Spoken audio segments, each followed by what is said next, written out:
M S Dhoni মনে করে যে ভাই মোস্তাফিজকে আমি যেভাবে ব্যবহার করতাম সেভাবেই ফাফ ডু প্লেসিস ব্যবহার করেছে। সো মোস্তাফিজকে ব্যবহার করার মতো একটা লোক লাগে পুরাই আলাদা ভাই।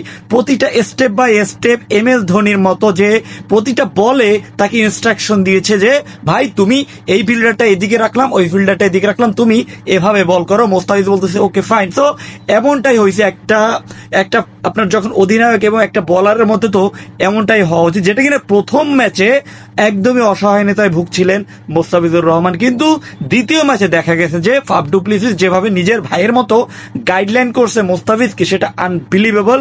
এবং এম এস ধোনি জাস্ট একটা কথা বারবার মেনশন করে দেয় যে ভাই একটা বলারকে আপনার আগে ভালোবাসতে হবে। সো ভালো যদি বাসতে নাই পারেন, যদি ধমকের উপর রাখেন, তাহলে আপনি কোনোদিনও ভালো রেজাল্ট এক্সপেকটেশন করতেই পারেন না। সো এমনটাই হয়েছে মোস্তাফিজের সাথে।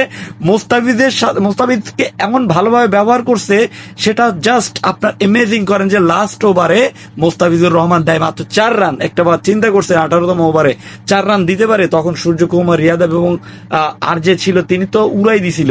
তারপরের 2 ওভারে আসছে ভাই 60 রানের মতো, প্রায় 50-60 রানের মতো আসছে, যার মোমেন্টামটাই পুরো চেঞ্জ হয়ে গেছে খেলার, এবং ম্যাচটা হেরে গেছে। তো ম্যাচ তো হারবেনি আপনি, একা মোস্তাফিজ তো আর আপনাকে ম্যাচটা জিতাবেন না। ইভেন এই মাঠে রান হয়তো অনেক রান, কিন্তু দিন শেষে আমাদের বলাররা যেভাবে খারাপ করছে, দিল্লির বলাররা যেভাবে খারাপ করছে, আনবিলিভেবল।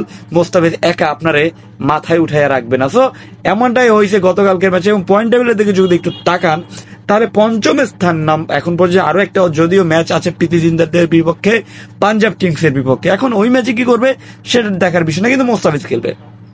মোস্তাফিজকে যেহেতু 3 ম্যাচের চুক্তিতে আনা হয়েছে, তো মোস্তাফিজ খেলবে। এবং আরেকটা কথা জানিয়ে রাখি যে ভাই আপনারা এই টাকা পয়সা যে মোস্তাফিজ যে 8 কোটি পাইলো 6 কোটি পাইলো এমনটা না, এটা একদমই ভুল ধারণা যে তিনি 6 কোটি পাবে। ইভেন তিনি পাবে 6 কোটিরও 2 কোটিরও অনেক কম। কেন বলতেছি, প্রথমত দেখেন জ্যাক ফ্রেশার মেগরাকে কিন্তু 6 কোটি টাকা দিয়েছিল, তিনি তো অলরেডি অনেকগুলো ম্যাচ খেলছে।